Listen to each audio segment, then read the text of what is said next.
Hello again, it's me, Emerald Kit, and today we will talk about something newer and something more fresh than previous time. Shame that there is no cool platforming game that is hyping and just begs to be talked about and played, huh? And today we will talk about Rogue Legacy 2, a great sequel that at first disappointed me, but then enchanted me. You might be familiar with the original Rogue Legacy, a small indie roguelike platformer about building your dynasty and at the same time doing classical medieval stuff like committing fratricides, avenging fallen ones, accumulating insane amounts of gold, building mansions that devastate local economy, and fucking dragons? Great game. Fairly challenging, fun, and addictive. But it seemed like it was self-contained and never showed any potential development into a franchise. Surprise, motherfucker! said Cellar Door Games. Can you come up with even more nerdy name for your indie game studio? Hey buddy, I think you got the wrong door. The Leather Club's 2 blocks down. And released Rogue Legacy 2 in early access beta in 2020 and fully released it on all consoles and PC in 2022. The nerd aspect of the company remains as usual in the second installment. They reference their own old games, stuff that they like, and use their specific sense of humor, which sometimes can be a hit and sometimes can be a miss. Uh-oh. Stinky poop. Poopies. It's pretty common to find a relic that is referenced to ancient Greek mythology while playing as a character who is a fan of their own old games. Yeah. You know what Rogue stands for in Rogue Legacy? If you said roguelike, then you earned yourself a cookie. And the main trait of roguelikes is that when you die, you start game as a new character, and the whole castle that you explore changes.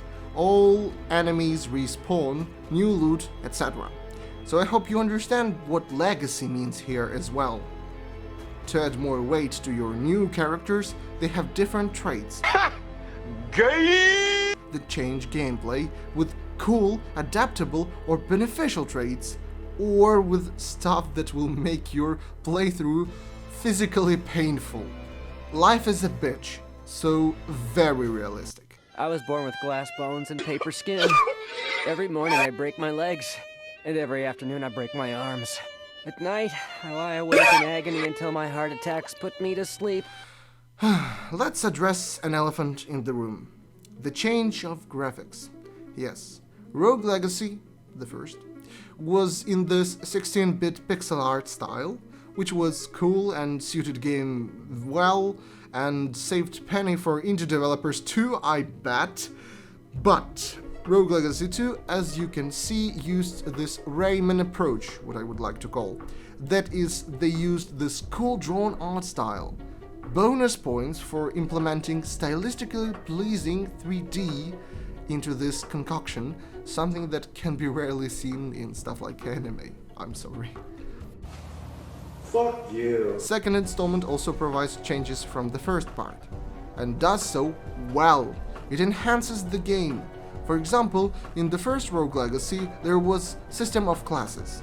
Unlock new classes like Shinobi, Spellsword, etc., or upgrade them into new classes like Hokage or Spell Thief. So in combination with traits, your gameplay would be unique with every character. Classes changed your stats, so barbarians are more hearty but dumb, and mages are weak but have great mana pool, and upgraded classes gave you special ability. In Rogue Legacy 2, you can no longer upgrade classes. Instead, each class has its own weapon, yes! So mages won't be going around with sword, but will be equipped with staff. This is genius. It blew my mind when I first unlocked new class, and I was at awe when I discovered ranged attacks in this game. Talents are now also promoted to their own new thing and don't require mana, but have their own recharging conditions. Moreover, now there are layers to critical damage. You can rely to the old lady fortune or read your weapon description and make a skill crit by following certain conditions, like attacking while dashing, which with additional roll of a dice can become a mega super crit. And same goes for magic system. Another cool implementation is relic system. It was always a pleasure to encounter statue that you would pray in original Legacy, to receive either a blessing or a curse, especially if we are talking about glasses that cure your visual diarrhea on the screen. Now you can find relics everywhere. You usually have to choose which one of two you want to pick, and to add spiciness, the first time you see a relic, its effect is a mystery. But you cannot just collect all of them. You have a limited resolve, and each relic takes a bite of it. If it drops lower than 100%, your HP will shrink proportionately. Oh, one more thing. The heavier the armor that you wear is, the less resolve you have. So you have to choose wisely. What do you want? Risky magical thingamajigs or guaranteed protection from hazards? Personally, I was too fond of the arcane trinkets. I mean, it's so cool. Your weapon can inflict fire, or you can get new way to protect yourself. It's amazing. Yeah, game implemented buff and debuff system as well, so your magic is not only a recolor of projectiles with different trajectory, but also a brand new thing. Sometimes instead of artifacts, you can find bargains or trials. Bargains, as the name states, propose you a deal that can benefit you in some situation. You can lose ability to earn gold, but will receive huge XP bonus. Oh, forgot to mention, instead of class upgrades, you just level up classes in order to get bonus stats. Man, this game is exhaustive. Or die, but get more gold. Trials, on the other hand, are an active challenge for the player. Kill X number of enemies or find a mana bottle in order to get more health, gold, or precious resolve. But if you get hit, you're instantly dead. Overall, the game is definitely different from the first installment. Yes, there is castle again, and the premise is the same more or less, but this game feels like a brand new idea. The developers envisioned something like what if scenario. But it's here, and you can touch it. Go on, do it. Do it! About castle. Yeah, if you remember original Rogue Legacy, you're familiar with its layout. Top is the tower, bottom is the dungeon, on the right there is forest, and castle in the middle. But it felt like a redesign of the same castle rooms, just with another skin. Here developers present us new frontiers that are: the top is an academy, the bottom is a dry lake, a cave and a dungeon of sorts, and on the right we have a snowy forest. Wait, these sound familiar? Just kidding. There is now Broken Town in the middle that has tower and is sort of middle grounds between castle and forest, so everything that you might recognize is still brand new. Amazing. There are no carnival rooms with minimal wage clown employee though. But there is now pizza and more funnies from character interaction. Also, Greedy Elf was removed. I'm glad.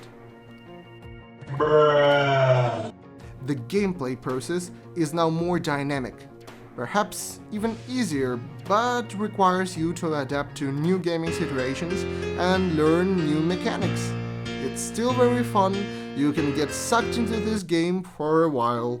Soundtrack is of the highest quality, boss themes sound respective to their characters, and the Sun Tower song slaps. Holy shit.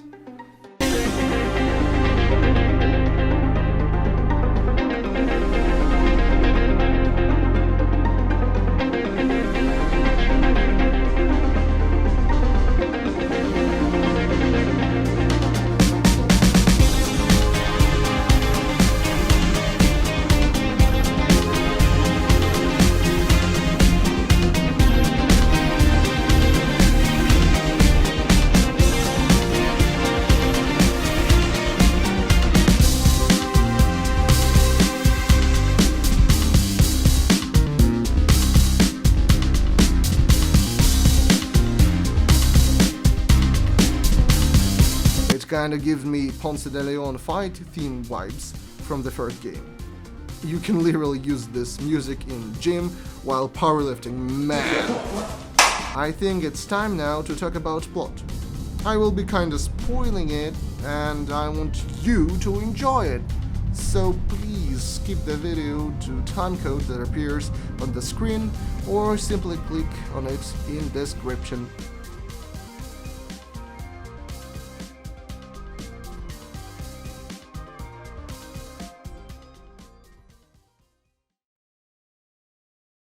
When entering castle, your goal is to enter golden doors that are sealed by the vines of Blackroot, a magical plant. In order to do this, you have to kill all estuaries that protect their part of the map.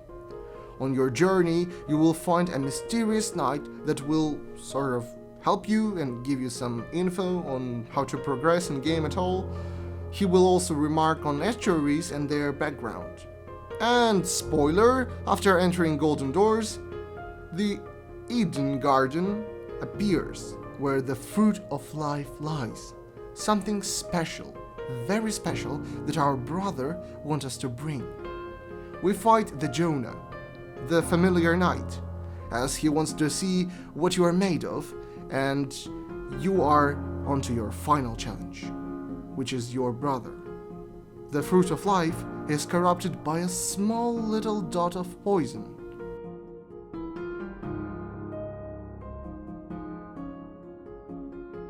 And after you commit a fratricide, you see your brother turning into fountain.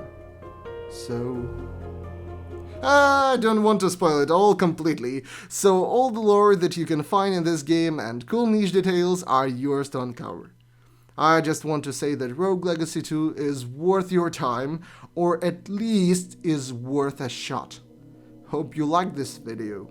As usual, subscribe to my channel, spread awareness about my channel, not STIs, and I hope to see you in the next vid. All this pizza talk is making me hungry.